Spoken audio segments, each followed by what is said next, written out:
1982. ¿Qué resultado han tenido? Prácticamente ningún resultado positivo. Al contrario, hay una gran cantidad de efectos negativos de las reformas que se han llevado a cabo.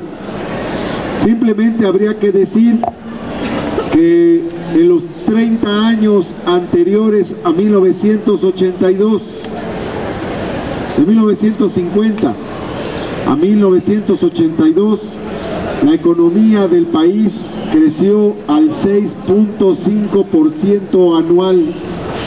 Es más, todavía podemos remontarnos más atrás, desde la expropiación del petróleo en 1938 Milagro mexicano, hasta la nacionalización de la banca en 1982, lo cual marca un ciclo de las llamadas políticas nacionalistas. La economía creció al 6.5% anual. Hubo años en que creció al 9, al 10 y hasta el 11% en algunos años de la década de los 60. Los últimos 4 años del modelo nacionalista, 1978, 79, 80 y 81, la economía del país creció al 9% anual. Con el modelo neoliberal se nos dijo que se iban a corregir los excesos de los años anteriores, pero no se corrigieron los excesos. Simplemente nunca hubo una recuperación económica. Los neoliberales hablan de estabilidad macroeconómica, pero no se ha vivido esa estabilidad macroeconómica. Para empezar, ni siquiera hemos tenido crecimiento. Pasamos de un crecimiento del 6.5 promedio en la época nacionalista a un crecimiento del 1.9% en la época neoliberal. Tuvimos 2 años de grave decrecimiento, con De la Madrid en su tercer año de gobierno el menos 6.4%, con Felipe Calderón en su tercer año de gobierno el menos 6.5%, con Vicente Fox sus 3 primeros años de gobierno 0% de crecimiento en promedio. Esos son los elementos más visibles. A eso habría que agregar algunos otros indicadores. Menciono 2 muy importantes. El salario. El salario llegó a su punto más alto de poder adquisitivo en el año de 1976. De ahí ha bajado en un 79% en el año 2013. Eso quiere decir que hoy el salario mínimo tiene el 20% del poder adquisitivo que tenía en 76. En otras palabras, si el salario mínimo se hubiera quedado congelado donde estaba en el 76, el salario mínimo sería hoy de 10,000 pesos y no de 2,000 pesos como es en el Distrito Federal.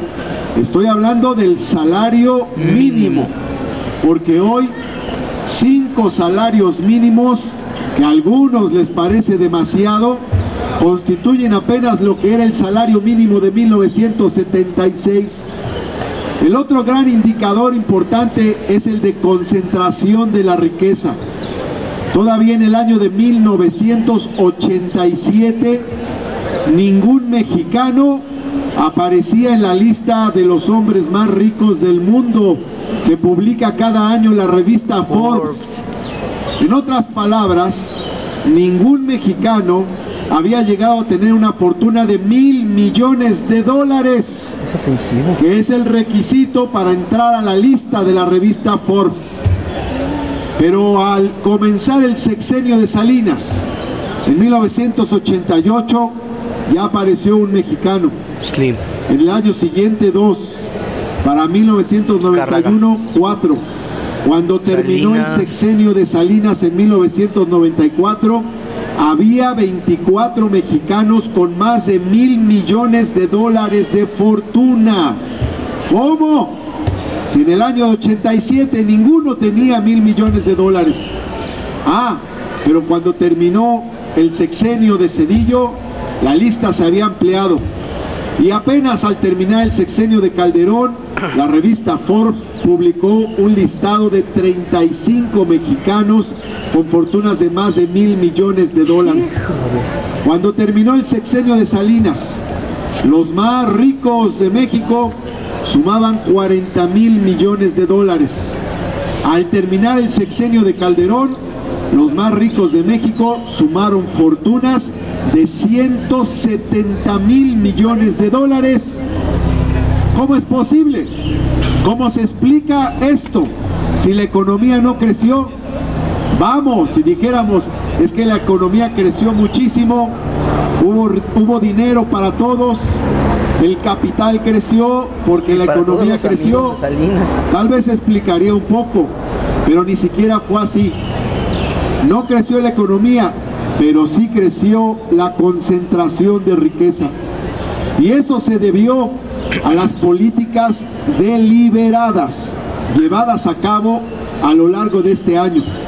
El despojo de la clase media y la pauperización de los trabajadores llevó a una extracción de riqueza de todas las clases sociales que fue a concentrarse en un puñado de 30 familias. Bueno, esos indicadores algo nos dicen. Hay más. Por ejemplo, en el terreno de la educación, hoy en día, para que tengamos una idea, Estados Unidos y Cuba tienen una cobertura de educación superior de más del 80%. España y Argentina de más del 60%. Ya, Finlandia ni te digo. Corea, 50%. Perú, 33%. México tiene una cobertura de educación superior del 25%. O sea que 75% de los jóvenes no está en la educación superior, donde están los resultados del modelo. Si analizamos además los indicadores de alimentación, los indicadores de obesidad, si analizamos los indicadores de desigualdad, de deserción escolar, de pobreza, pues vamos a ver cómo no solo no ha evolucionado la sociedad mexicana en estos años, sino que hemos tenido 3 décadas perdidas, un enorme agujero negro en la historia económico-social de nuestro país. Ahora bien, si esto ha pasado en estos años de reformas, ¿qué podríamos esperar con las que se hacen ahora? En estos años se han realizado reformas como la entrada al GATT, la firma del Tratado de Libre Comercio, las privatizaciones de la banca, los ferrocarriles, las industrias metalúrgicas, las minas, las industrias automotrices, las industrias de tabaco, las industrias alimentarias, las industrias de Conasupo, las privatizaciones de la telefonía y otras ramas de telecomunicaciones adyacentes. En fin, se han privatizado cerca de 60 ramas industriales y económicas. Carreteras. Se hizo la reforma constitucional del 83. De 60 ramas, 60 áreas económicas, el Estado pasó a 11 áreas estratégicas. De esas 11 áreas estratégicas, ya solo estamos en 8 áreas estratégicas. También se privatizaron, aunque la Constitución lo prohibía, la comunicación satelital, los ferrocarriles y por la vía de los hechos el correo, aunque la Constitución dice que es un área estratégica y exclusiva de la nación. Hoy existen los sistemas de correo privados que tienen otras denominaciones como DHL y otras formas de correo rápido que están totalmente privatizadas. ¿Cuál es el resultado? Los ferrocarriles se privatizaron y perdimos el transporte de pasajeros en ferrocarril. Se privatizaron las minas y pasaron a ser fundamentalmente propiedad de empresas canadienses. Se privatizó la generación de la industria eléctrica. La mitad de la generación eléctrica pasó a manos de empresas españolas y ahora pagamos más por el servicio eléctrico público. Se privatizaron los bancos, una tragedia, y luego se rescataron con recursos públicos. El Estado no tiene acción alguna en la banca, pero todos los contribuyentes pagamos el rescate bancario de 700,000 millones de pesos de capital y todavía debemos 700,000 millones de pesos de intereses. Además pagamos las comisiones más altas del mundo. Telmex, la telefonía, que la ponen como ejemplo de privatización exitosa. Tenemos el peor servicio de telefonía celular del continente y pagamos tarifas más elevadas que en Estados Unidos. Japón también. ¿Dónde están los éxitos de las privatizaciones? Entonces, cuando vienen con la nueva oleada de reformas estructurales, pues no podemos sino preocuparnos y asustarnos. Comenzaron con la reforma laboral en noviembre del 2012.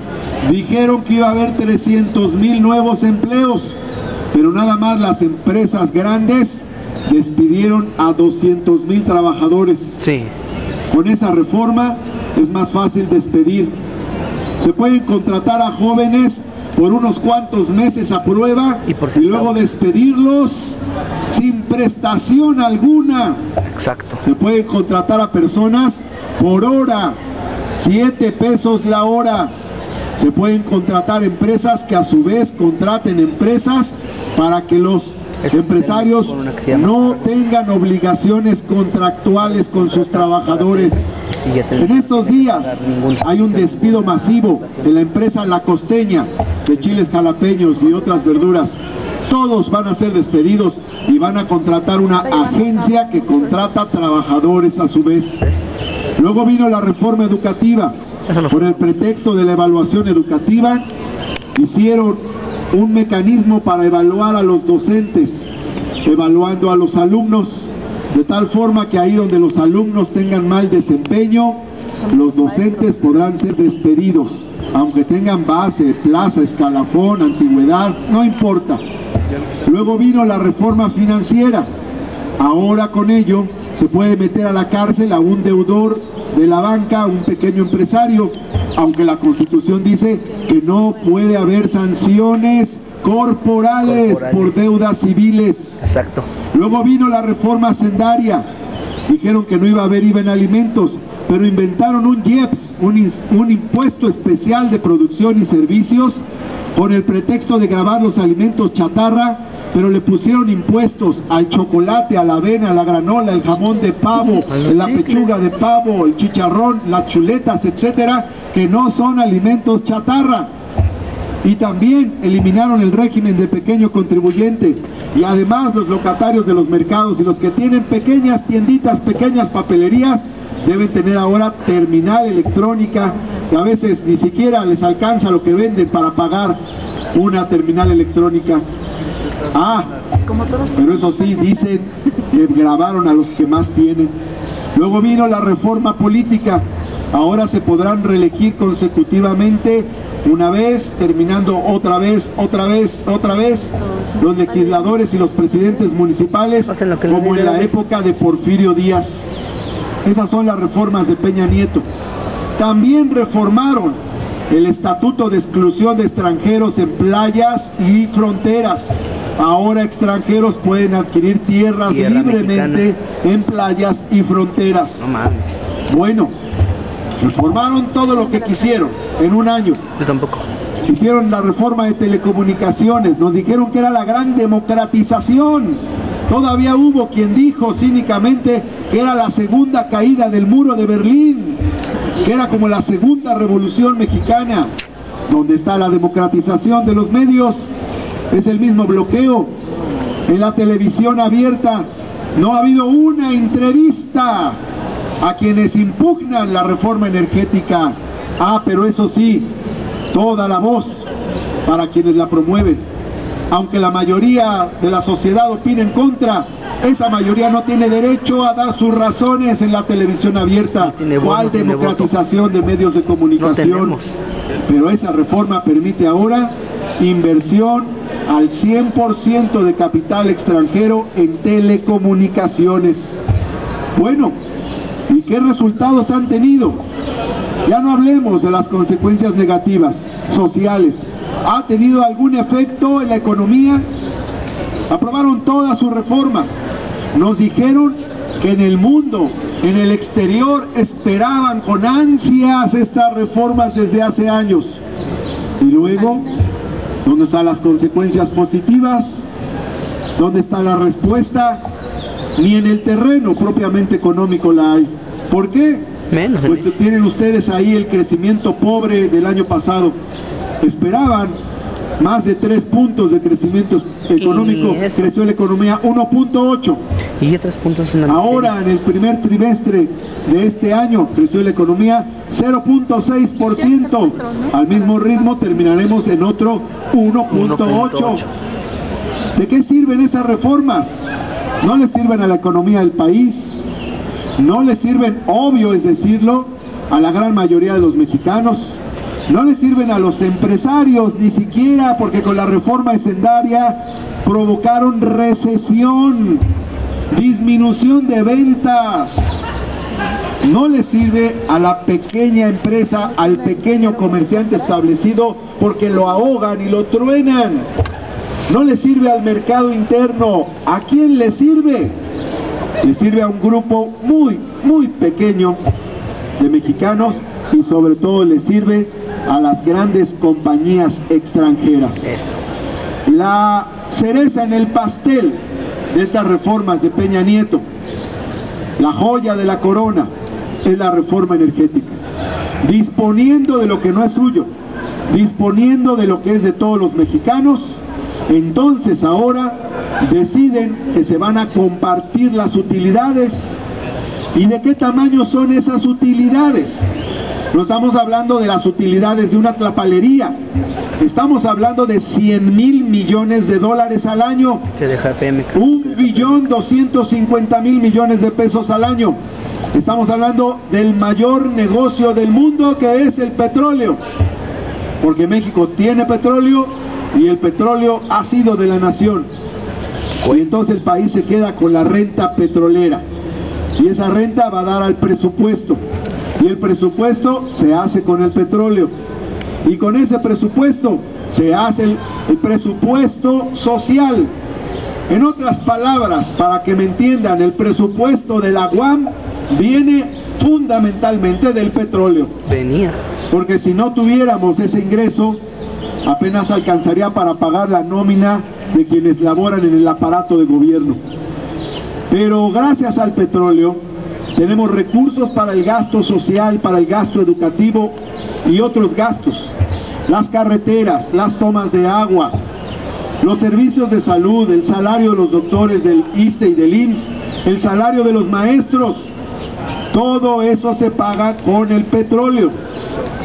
¿Qué va a pasar ahora? Si se comparten las utilidades, tendremos entonces menos presupuesto. Tendremos menos presupuesto, y eso provocará dos cosas: menos gasto social y también mayor aumento de impuestos.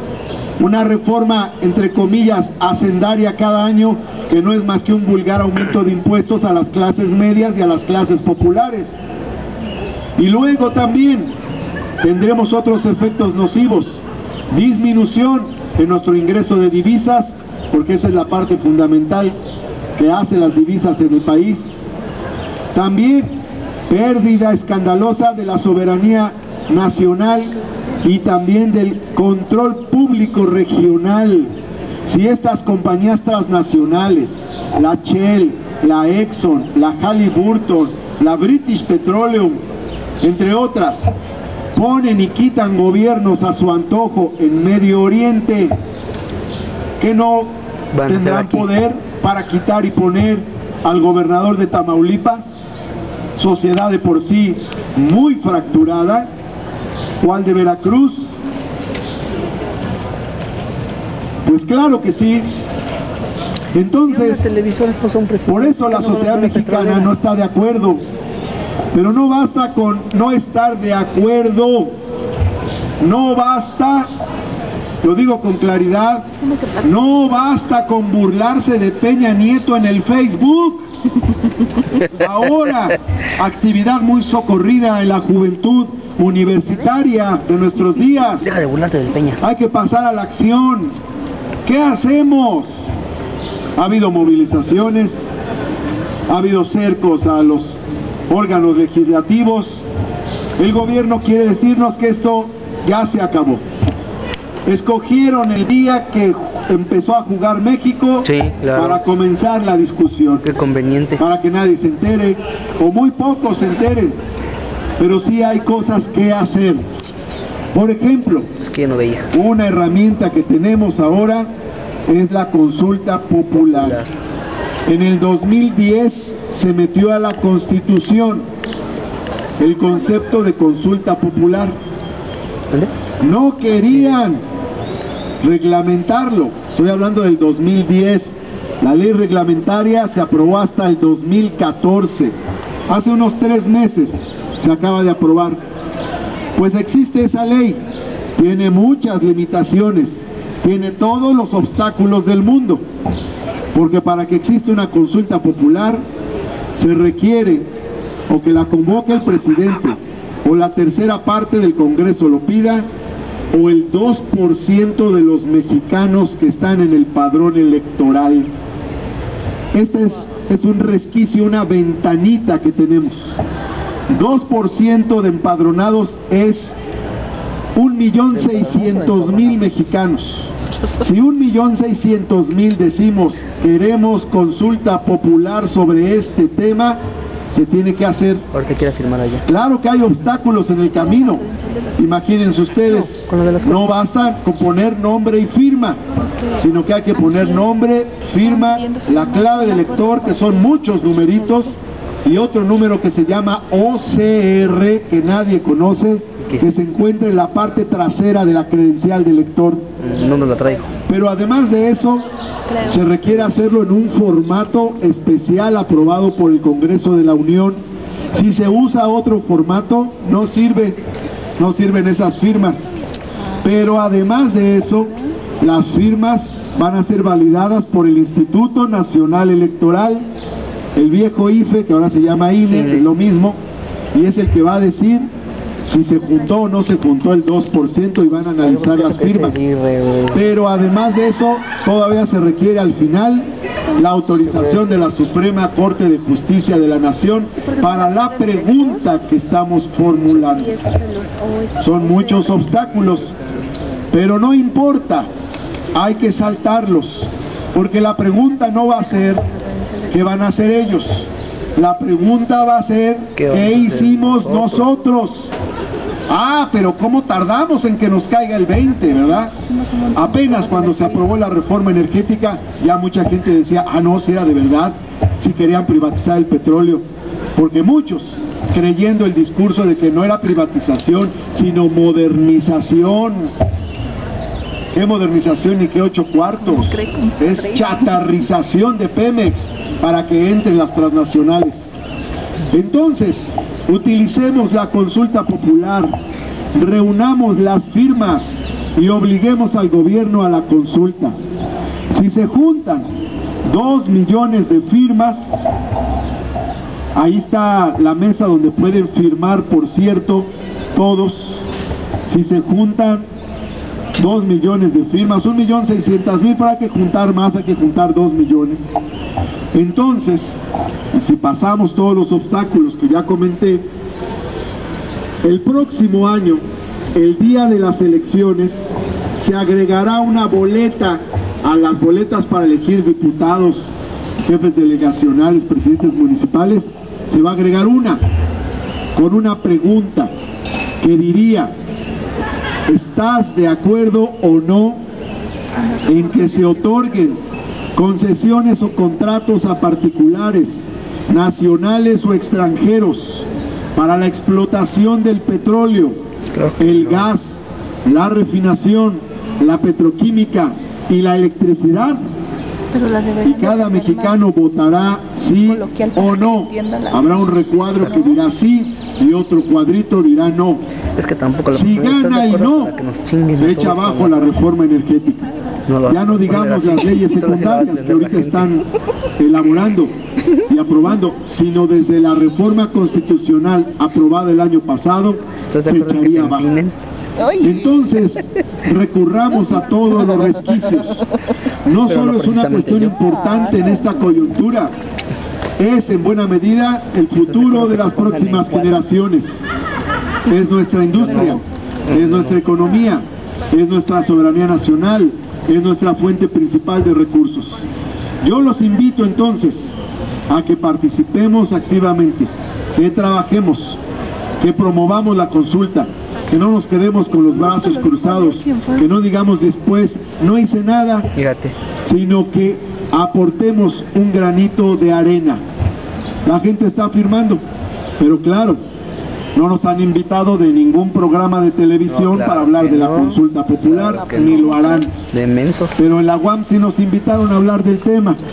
Aquí hay conciencia crítica, conciencia cívica y más información sobre los problemas nacionales. Aprovechemos este instrumento y demos una respuesta contundente. ¿Qué van a hacer con 2 millones de firmas en sus manos demandando una consulta del petróleo? No la tienen fácil. Así es de que a trabajar, a luchar, vamos a echar abajo esta consulta, o se echa abajo vamos a echar abajo esta reforma energética, o se echa abajo con la consulta, o después se echa abajo. También van a existir muchos procedimientos para echarla abajo. En la época de Porfirio Díaz se entregó el petróleo al capital extranjero, y los ferrocarriles y las minas también, y las tierras nacionales. Y después con la revolución, y sobre todo en el sexenio del general Lázaro Cárdenas del Río, se recuperaron los ferrocarriles, las minas, las tierras nacionales y el petróleo. Así de que siempre da vueltas la historia, pero no nos dejemos llevar por la inercia nada más. Actuemos de manera decidida y con conciencia cívica para evitar que se dé el mayor atraco y desfalco del siglo. Muchas gracias por su atención. Estoy a la orden para cualquier pregunta. Ahora vamos a empezar con una sesión de preguntas y respuestas. ¿Quién tiene una pregunta, una sugerencia? Bueno, perdón, un segundo. Antes de iniciar con la ronda de preguntas y respuestas, nuevamente les hacemos la invitación a los compañeros que cuenten con su credencial de elector, para que pasen acá a la mesa que está al lado y nos regalen su firma, para que así podamos reunir el mayor número de firmas posibles para forzar a la consulta ciudadana. Y ahora sí pasemos a la ronda de preguntas y respuestas. Buenos días, licenciado. Una pregunta. ¿Usted tiene conocimiento que en estas leyes secundarias se está proponiendo la expropiación de los terrenos en donde se encuentre petróleo? Bueno, tocas un aspecto fundamental, porque aunque, como muchos de ustedes saben, porque aquí se estudia Derecho en esta unidad de la UAM, repito la pregunta. Me pregunta la compañera si tengo conocimiento de que se está planteando la expropiación de tierras en esta reforma energética. Bien, contesto. Aquí lo deben saber muchos, porque aquí se estudia Derecho. Hay una base constitucional en la teoría jurídica. La Constitución es la norma suprema y las normas secundarias no pueden ir más allá de la Constitución.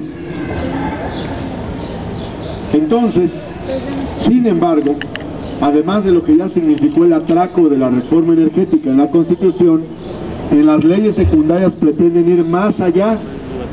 Se está planteando, incluso, para comentar lo que dice la compañera, que las compañías extranjeras o privadas puedan acudir a la búsqueda de tierras donde se pueda presumir que hay yacimientos petrolíferos, o que son instalaciones, o que son, terrenos adecuados para colocar instalaciones para la generación eléctrica o para las actividades derivadas del petróleo. Si la compañía privada no convence al dueño de esas tierras de vendérselas, Madre.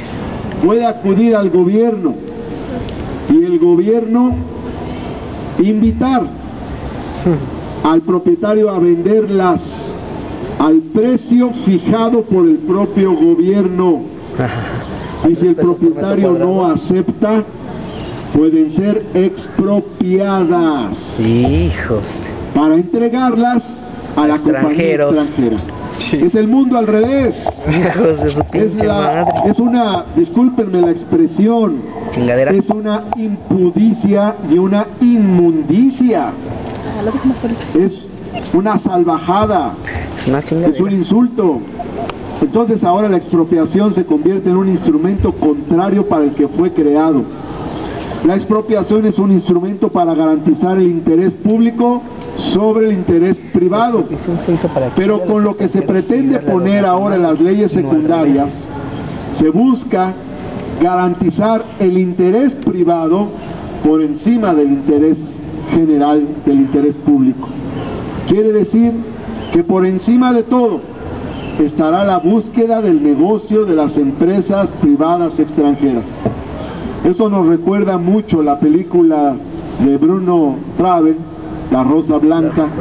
Algunos ya la habrán visto, cómo iban las compañías extranjeras en la época del porfiriato, obligaban a los campesinos, los presionaban a venderles sus tierras, le decían al campesino: ¿con quién nos entendemos? ¿Contigo o con tu viuda? Y obligaban a una venta forzosa de las tierras para las compañías extranjeras de petróleo. Son muy buenas. Se quedaban con las tierras a costos muy bajos y sacaban el petróleo, o sea, una gran riqueza del subsuelo. Es una contrarrevolución. Para conquistar la soberanía sobre el subsuelo hubo una revolución. El concepto que priva es que la riqueza del subsuelo no es del propietario de la tierra, sino de la nación. Pero ahora se pretende instalar en las leyes secundarias el concepto No la nación, el gobierno. más salvaje todavía, porque la nación somos nosotros. ni siquiera el propietario de la tierra sería el dueño del petróleo que se encuentra abajo, sino que el propietario sería la empresa extranjera que localice la posibilidad de que exista ese petróleo. Es impresionante, es un despojo brutal. ¿Qué va a pasar? Aquí hay consecuencias sociales, porque ¿quiénes pueden ser víctimas de ellos? Pues campesinos, ejidatarios, pequeños propietarios. Son consecuencias sociales, más desigualdad social. Hay consecuencias políticas, porque esto va a fortalecer a las grandes compañías en colusión con el gobierno, que por lo demás está obligado a darles las tierras, Y ahora agua. despojando a los Porque dueños como dijo legítimos. Hay además compañero, otras consecuencias ¿con quién de las que no hemos hablado, que son con tus dedos? ecológicas, Con los porque que se sobreviven. pretende someter a una sobreexplotación del subsuelo para obtener el doble del petróleo que hoy se obtiene. Hoy tenemos 2.600.000 barriles de petróleo diarios. Se busca que tengamos 5 millones de barriles de petróleo diarios. ¿Cómo? Metiendo a las compañías extranjeras a sacar y sacar y sacar el petróleo. O sea, acabar con nuestras reservas de nuestro petróleo, de nuestro país, de nuestras próximas generaciones. Y se busca hacerlo por cualquier medio, incluido algo que se llama el fracking, que es una forma de explotación que implica la utilización masiva de agua para soltar el petróleo que está impregnado en la piedra. O sea, que no se encuentra como aceite suelto, sino que se encuentra impregnado en la piedra, y entonces con grandes chorros de agua masivamente se busca ablandarlo, suavizarlo para desprenderlo. También con la utilización de métodos que pueden provocar consecuencias sísmicas. Esto es una barbaridad lo que se está planteando es una Sí, o sea, barbaridad. no importa el estilo que sea, con un tal de trato, sacar el es darnos petróleo. un trato de una Exacto. colonia, de un país bananero, de un país conquistado, colonizado, Pues así, cuando se supone que México es un país de desarrollo medio y es por lo menos la 14ª economía del mundo. Bueno, perdón, me extendí un poco, contesto a tu pregunta. En efecto, se pretende legalizar el despojo de tierras de los campesinos para entregarles las mismas y la riqueza del subsuelo a compañías extranjeras por la fuerza. O vendes o te expropiamos. Chingue su madre. Yo hay un problema con la consulta popular que se necesita el 2% para que se inicie, pero para que esta vincule al Ejecutivo se necesita el 40% de participación de los ciudadanos dentro del patrón electoral. Esto, dentro de esto, digamos que la oposición lo mejor que puede hacer es no participar para que sea más difícil lograr con el objetivo de la consulta popular. O sea, si los que no quieren, digamos, si los que están a favor de la reforma energética no participan, a lo mejor no llegamos al 40%, que de por sí es mucho, a lo mejor ha de haber elecciones en donde a eso se llega, de por sí es mucha participación la demandada, entonces con que no participen en vez de votar en contra, se salen con la suya, digamos. Yo creo que ese es un problema. El compañero comenta otro obstáculo que existe para la consulta popular, porque señala la ley que para que sea válido el resultado de una consulta, vamos a suponer que gana el no, debe participar por lo menos el 40% del padrón electoral en la consulta. Y que, dice el compañero, si los opositores a la consulta llaman a no votar en la consulta, podría no lograrse el 40%, agrego yo, toda vez que es una elección intermedia y la participación baja en las elecciones intermedias. Pues sí, es otro obstáculo. De por sí, la ley dice que solo puede haber consulta cuando hay elecciones constitucionales federales, o sea, cada 3 años. O sea que este año no podría haber habido consulta, solo el año que entra, y en el 16 y en el 17 no puede haber consultas, solo hasta el 18. Bueno, son otros obstáculos que no comenté, otros 2 obstáculos, este que comentas y esto que estoy diciendo yo ahora. Pues de todos modos hay que luchar y buscar la participación de la ciudadanía y de la gente. Yo recuerdo que en el año de 1993, que no existía ninguna ley, instrumentos de consulta popular. Aquí en el DF ya existen desde 1997 en el Estatuto de Gobierno, pero en el 93 no existían. Se hizo algo que se le llamó plebiscito ciudadano. Fue organizado de manera autónoma, no por las autoridades, y fueron 3 preguntas donde la ciudadanía contestaba si quería o no elegir al gobernante de la Ciudad de México, que la Asamblea de Representantes se convirtiera en un Congreso local y si el DF quería que se convirtiera en un Estado más de la República. Bueno, la gente participó, una consulta independiente, pero hasta esa tuvo su influencia, porque apenas 3 años después se reformó la Constitución en el 96 para que en el 97 se eligiera por fin al gobernante del Distrito Federal. Entonces, pues hay que promoverla, hay que participar. Va a ser positivo. Hasta donde logremos, hasta donde lleguemos, va a ser bastante bueno. Nunca ha habido una consulta en México, nunca. Aunque paradójicamente tenemos una constitución rusoniana, aunque el concepto de soberanía que tenemos es el de soberanía popular, la soberanía dimana del pueblo, que se instituye para beneficio de éste. El soberano es el pueblo, el soberano no es el Estado, el soberano es el pueblo, a diferencia de la teoría occidental tradicional, de que el soberano era el rey. El soberano es el pueblo, dice nuestra Constitución, pero a pesar de eso, nunca hemos tenido consultas en México. Ahora por primera vez existe la posibilidad, así de que luchemos para que esto suceda. Sería un gran cambio. En otros países existen consultas sobre temas fundamentales. Por ejemplo, cuando en España estuvo el debate de si España entraba a la OTAN, a la Organización del Tratado del Atlántico Norte, una alianza militar de Occidente, el gobierno español quería entrar a la OTAN, pero no pudo decidirlo por sí, sino que tuvo que convocar a un referéndum.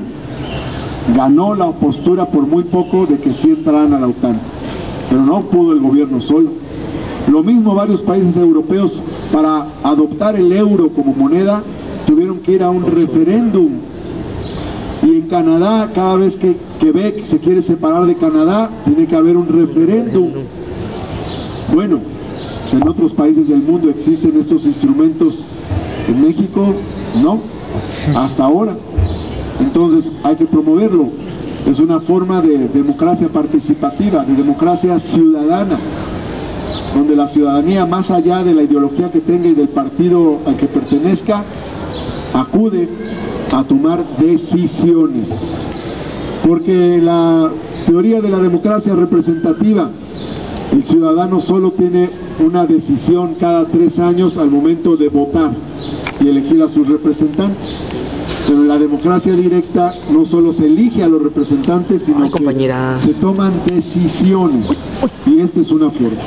Entonces, yo creo que hay que aprovechar ese instrumento. No sé si hay otra pregunta. ¿Hasta cuándo tenemos para juntar las firmas? ¿Hasta cuándo tenemos para juntar las firmas? Pregunta la compañera. La ley dice que se pueden recibir firmas hasta el 15 de septiembre, es el último día. Después del 15 de septiembre, el Senado ya no recibe solicitudes de consulta. ¿Pero en dónde firmas después? Ahora bien, no se entregan las firmas así esporádicamente, se tienen que entregar todas juntas. Así de que nosotros estamos convocando para que el 5 de septiembre sea el último día que recibamos firmas para organizarlas entidad por entidad federativa, foliarlas porque hay que ponerles un folio y entregarlas debidamente organizadas al Senado de la República, que es la Cámara que escogimos para hacer dicha entrega. Por eso Cuauhtémoc Cárdenas hasta el 5 de septiembre vamos a estar recibiendo firmas. Yo me imagino, seguramente aquí habrá un módulo permanente. Bueno, pues porque es hasta la selección. ¿No? En ese aspecto, yo voy a instalar uno de 1 a 4 aquí enfrente. Hoy, mañana y el viernes, para recolectar firmas. Para que todos están invitados para llevar a cabo este acto de ciudadanía. Muy bien, muchas gracias. Si alguien desea formatos, podemos facilitar el formato, lo pueden fotocopiar, se lo pueden llevar a su casa, pueden pedirle la firma a toda su familia, a los vecinos, o si trabajan por la tarde, se lo llevan al trabajo y juntan las firmas. ¿Quién puede firmar? Cualquier ciudadano o ciudadana mexicana con credencial para votar del Instituto Electoral. Eso es todo. Pero sí ya puede firmar también. Porque luego nos dicen, no, pero no vivo aquí. Y no importa. Aunque viva Están separando por en París, si tiene credencial para votar, puede firmar. Yo soy del estado. Ese es el único requisito que existe. Nos pueden entregar esas hojas llenas. Esa es otra alternativa, además de la que han comentado aquí los compañeros. Nos pueden entregar hojas llenas de firmas en Santa Anita 50, Colonia Viaducto Piedad, a 2 cuadras del metro Viaducto. Aquí en corto. ¿Alguna otra pregunta? En cuanto empezó la movilización de algunos colectivos para la consulta popular, uno de los senadores del PRI mencionó como argumento por el cual nosotros no podíamos llegar a la consulta popular el de que como era materia de la ley de ingresos, nosotros no podíamos incidir en eso. O sea, constitucionalmente no se permite que haya una consulta popular en referencia a este tópico por lo mismo. O sea, dice que hay ciertas partes para la consulta popular y esta no puede ser tocada. ¿Cuál sería nuestro argumento porque supongo que el organismo institucional que lo provea, que lo vea, por ejemplo la Suprema Corte de Justicia, hablaría de este punto, ¿no? O sea, que no nos la eche, nuestro obstáculo sería este, ¿no? ¿Cuál sería el argumento? Si es materia de ingresos y si es o no. Bueno, el argumento del senador David Penchina es completamente ridículo, risible, pueril. Si a esas vamos, todo es asunto de ingresos, todo es cuestión de presupuesto, porque si vamos a decidir, por ejemplo, si se crean cabildos en la Ciudad de México, pues los cabildos van a requerir presupuesto, entonces eso afecta una cuestión de ingresos y egresos. Nada más para poner un ejemplo, pues todo indirectamente tiene que ver con la cuestión de ingresos y egresos. Sin embargo, la pregunta que estamos formulando no es sobre el tema de ingresos relacionado con el petróleo. La pregunta tiene que ver con la naturaleza privada que pueda tener la explotación de esos recursos naturales, no con la cuestión fiscal, no con la cuestión de ingresos. Sí, si hay beneficio. Dice la pregunta que proponemos. Pues claro que no. ¿Estás de acuerdo o no en que se otorguen contratos o concesiones a particulares, nacionales o extranjeros para la explotación del petróleo, el gas, la refinación, la petroquímica o la electricidad? Esa es la pregunta. No es una pregunta sobre ingresos, sino sobre la naturaleza cuestionada de la privatización, de la explotación de estos recursos.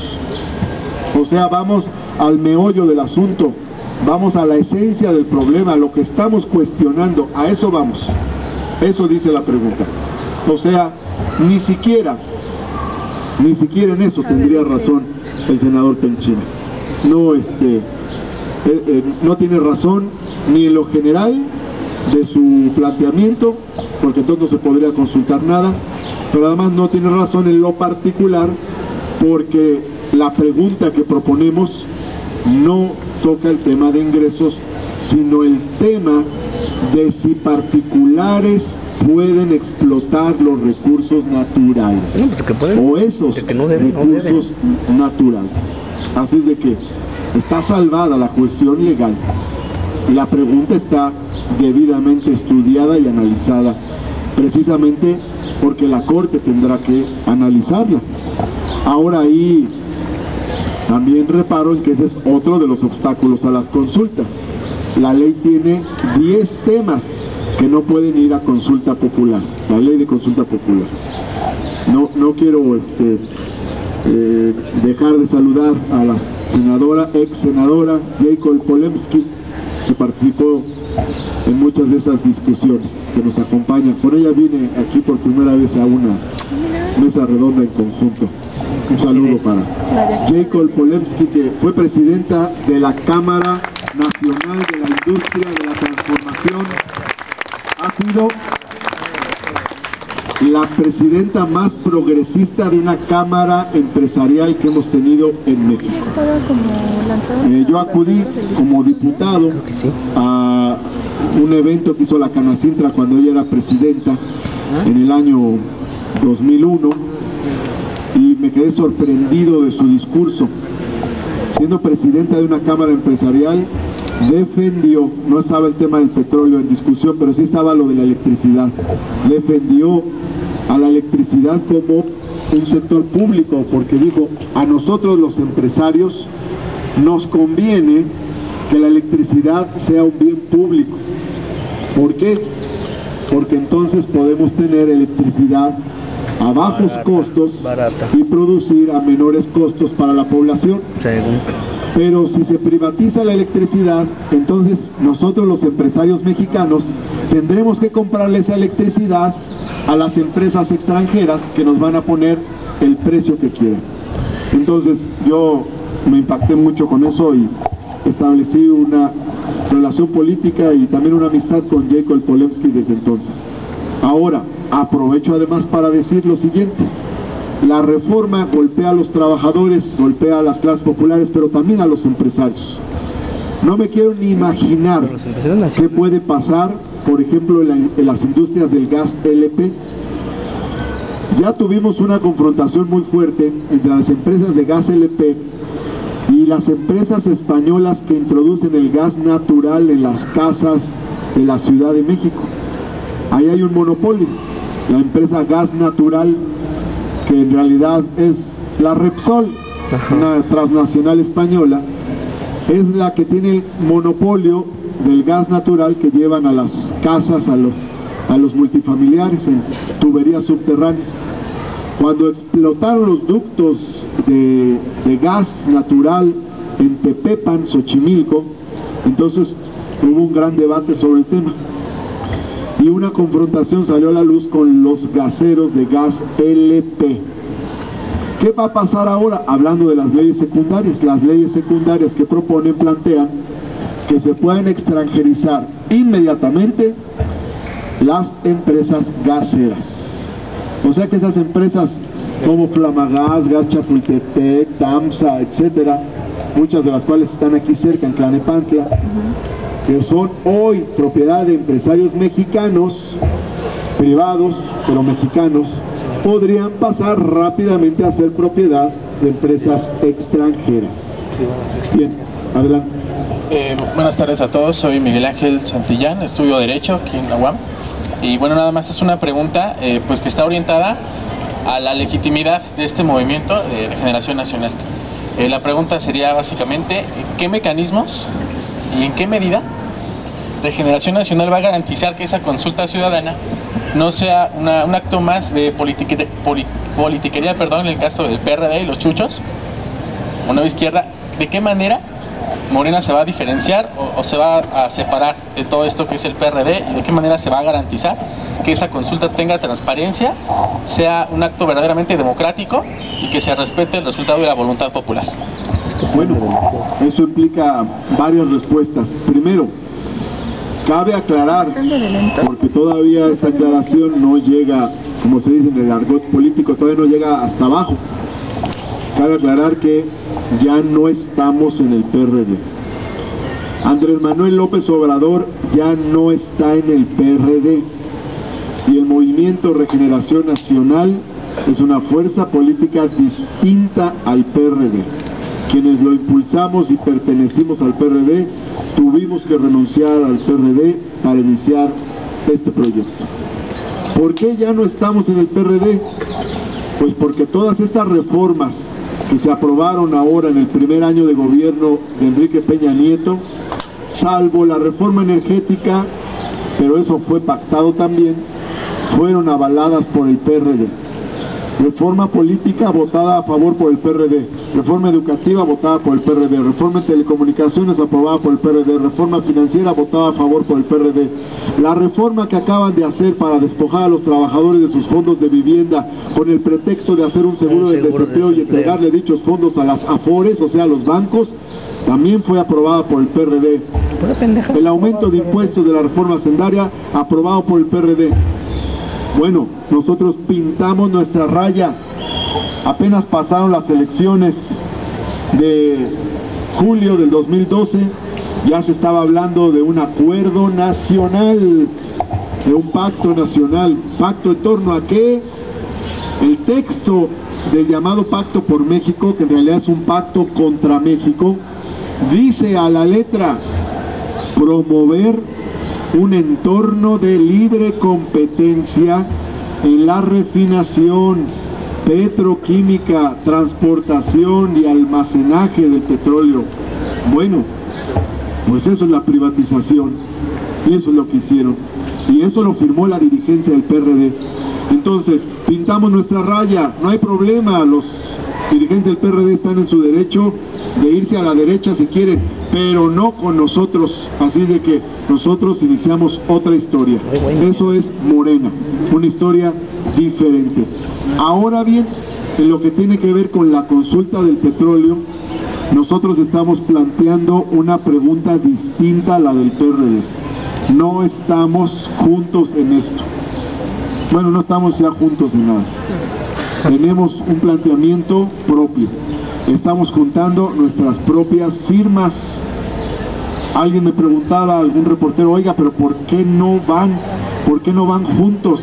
Pues miren, para empezar, porque ahora que se dieron las reformas estas, el PAN y el PRD estaban muy preocupados por el costo político que tenían que cargar.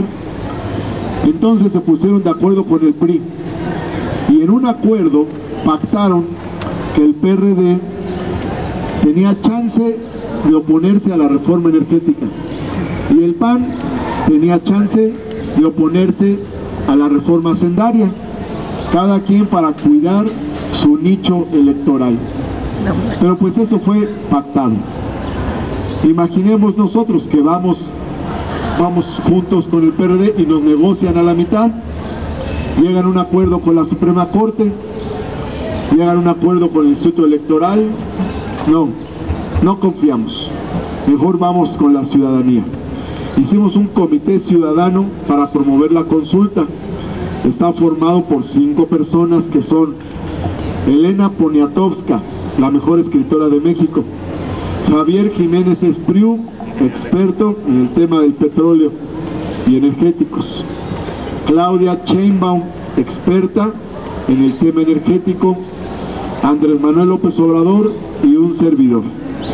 Formamos ese comité ciudadano, solicitamos al Senado nuestros formatos, nos entregaron los formatos y con esos estamos trabajando y formulamos nuestra propia pregunta.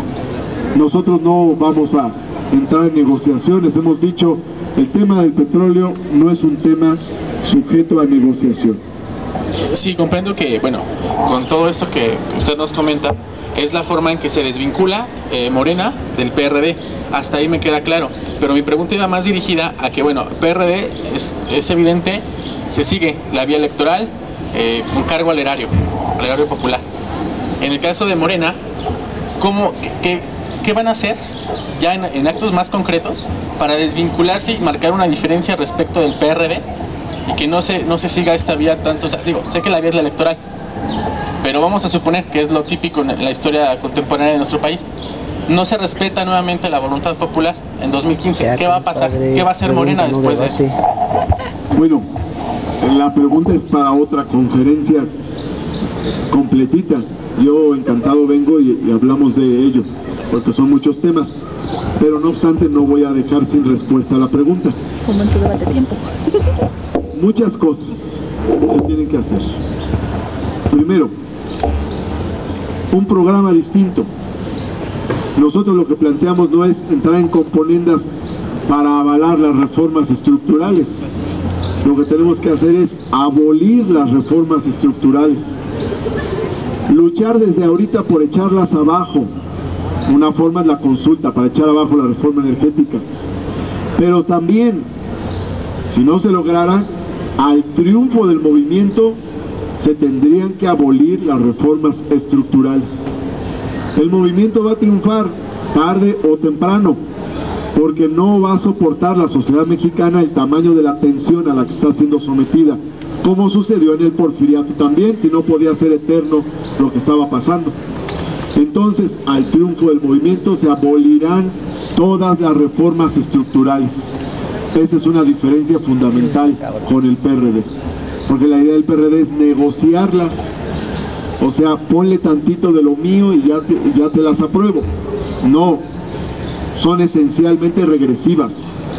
Como esta que te digo, que debe haber un seguro de desempleo, sí, pero ¿qué hace el PRD? Va y negocia con el PRI, se ponen de acuerdo y avala la propuesta del PRI de seguro de desempleo. ¿Y cómo financian el seguro del desempleo? Le quitan el ahorro de vivienda a los trabajadores que tienen el Infonavit y se lo pasan a las Afores. Y ya está el seguro de desempleo. Es un engaño y es un despojo.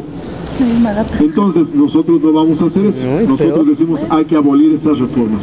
Ahora bien, y por otro lado, sobre si se va a respetar o no la voluntad popular, se va a respetar la voluntad popular. También en la historia puede haber muchos intentos, pero como dice el dicho, tanto va el cántaro al agua hasta que se rompe. Entonces, yo decía ayer en una entrevista, Les puse varios ejemplos históricos. 1. Nelson Mandela. En los años 40 se empezó la lucha contra el apartheid, contra el régimen racista. En los años 60 lo metieron a la cárcel. Estuvo 27 años en la cárcel. Desde la cárcel se convirtió en un ícono. Salió de la cárcel en 1990. Se postuló a la presidencia en 1994. Ganó la elección presidencial y liberó a su pueblo del régimen racista del apartheid. 50 años pasaron, pero lo lograron. Otro ejemplo, Salvador Allende luchó por ganar la presidencia de Chile, se presentó 1, 2, 3 y a la cuarta ocasión ganó. Al triunfar nacionalizó el cobre y garantizó el desayuno al 100% de los niños de su país. En 3 años hizo una gran cantidad de transformaciones. Fue truncado su gobierno por un golpe de Estado que sembró el terror y la sangre en Chile, pero es hasta hoy el mejor presidente que ha tenido ese país. Otro ejemplo, François Mitterrand luchó contra el fascismo en la época de la Segunda Guerra Mundial, cuando el gobierno de Francia se entregó a Hitler. Él fue guerrillero contra el fascismo y luego unificó a los socialistas en Francia. Se presentó 1, 2, 3, 4 veces. Nunca quiso subordinarse a De Gaulle, que fue un gran presidente, pero liberal de derecha, y pudo ganar la presidencia de Francia en 1981 y todavía se religió en 1987, en 1988. Dejó el mejor sistema de seguridad social de Francia. ¿Han visto la película Psycho de Michael Moore? Ahí dice, los franceses, sobre todo las francesas, tienen hasta derecho de que un empleado público vaya a hacer el quehacer doméstico en su casa. De ese tamaño es la seguridad social en Francia. Bueno, esos son algunos ejemplos. Esos me gustan. Hay otros que no me gustan tanto, como el de Lula. También participó en 4 ocasiones en Brasil. Pero en Brasil faltan muchas cosas por hacerse de mayor profundidad social. Y nos critican. Pero hay que luchar. Los liberales republicanos federalistas de principios del siglo XIX empezaron a luchar, sobre todo a partir de 1810. Triunfó la independencia en 1821. Vino la monarquía de Iturbide, lo echaron abajo en 1824 con la Constitución Federalista. Luego se vinieron otra vez los centralistas, echaron abajo la República Federal. Luego, con la Constitución del 57, otra vez viene la República Liberal Federalista. Luego viene la Guerra de 3 años con los conservadores, ganan los liberales. Luego viene la intervención francesa y Maximiliano, 5 años. Los republicanos liberales vinieron a triunfar hasta 1867. Bueno, yo digo, hay que luchar. El proceso de cambio se va a dar y cada vez estamos más cerca. Cuando yo tenía 14 años empecé a participar en la política mexicana y yo pensaba que no iba a vivir para ver una derrota del PRI, porque parecía que iba a ser eterno. Así de que los cambios se van a dar. Somos mayoría, pero luego no nos damos cuenta. No sé si exista otra pregunta. ¿Les parece que sea la última y nos vamos? Sí.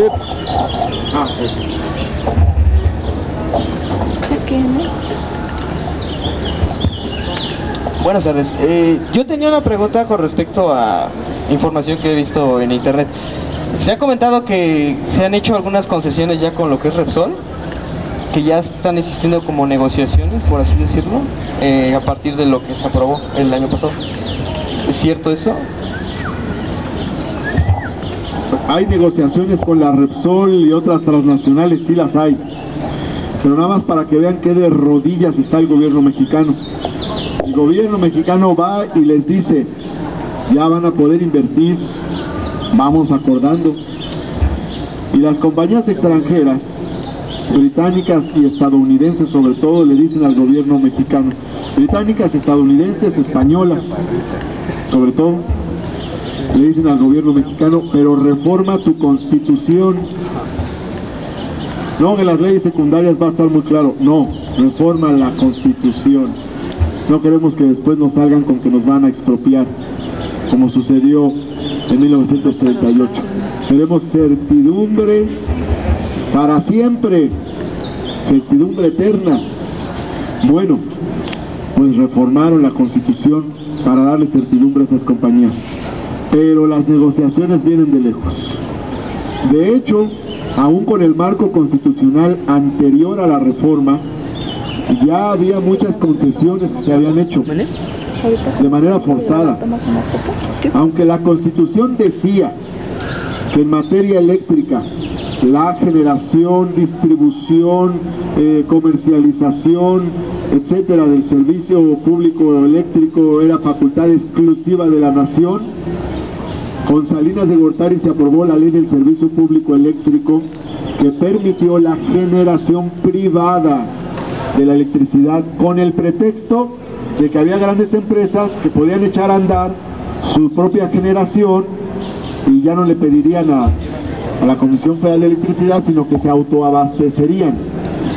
Y luego se permitió la venta de los excedentes, porque vamos a suponer que una gran empresa echó a andar su autoabastecimiento, produjo mucha electricidad, le sobró electricidad y entonces se permitió la venta de los excedentes. Hoy en día las empresas privadas españolas, la que mencionas, Repsol, Iberdrola y Unión Fenosa, producen el 40% de la electricidad en México. Hoy, antes de la reforma constitucional. Hay otro tipo de tranzas y acuerdos que han hecho, por ejemplo el tema de la gasolina. ¿Por qué la gasolina es tan cara? Porque en 1979 se construyó la última refinería. No se volvió a construir ninguna refinería. O sea que han pasado 35 años de no construcción de refinerías. ¿Qué sucede? Pues la mitad de la gasolina se hace en México y la otra mitad se le compra a empresas de Estados Unidos. Menos de la mitad. Y por cada litro el flete nos cuesta 2 pesos.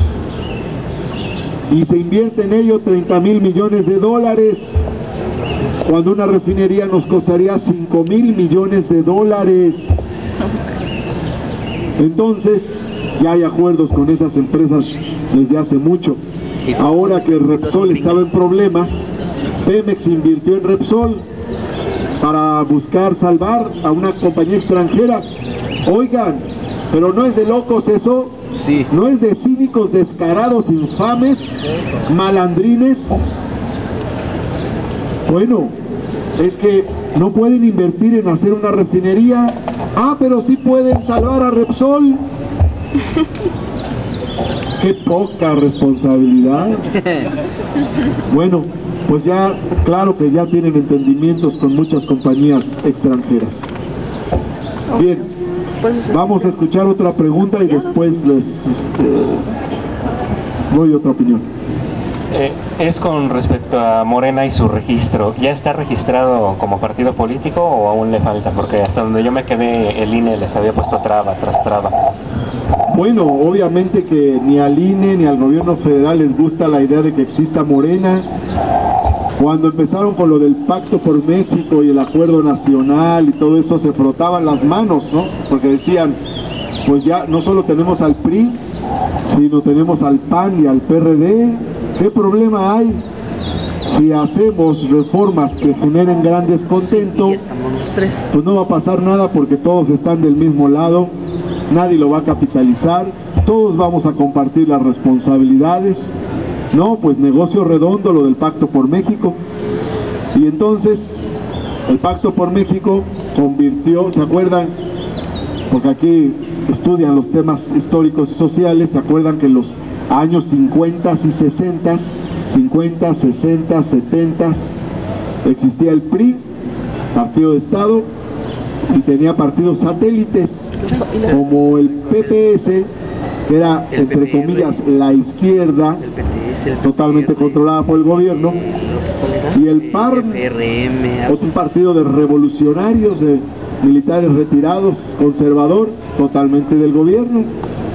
Bueno, pues ahora existe el PRI, el PRD es como el PPS y el PAN es como el PARM. Ni en sueños habían pensado que podrían tener ese control. Y hablando de sueños, dijo bueno, esto lo meto entre paréntesis, dijo Ernesto Zedillo, una frase de colección, de antología. Dice: ni en mis sueños más salvajes hubiera pensado que se hubiera podido realizar una reforma energética como la que se ha aprobado. Qué tamaño de cinismo, ¿no? Ni en sus sueños más salvajes. Bueno, ahora, sobre el tema del registro de Morena, pues claro que no le gusta al Estado mexicano la idea de que tenga registro una opción independiente.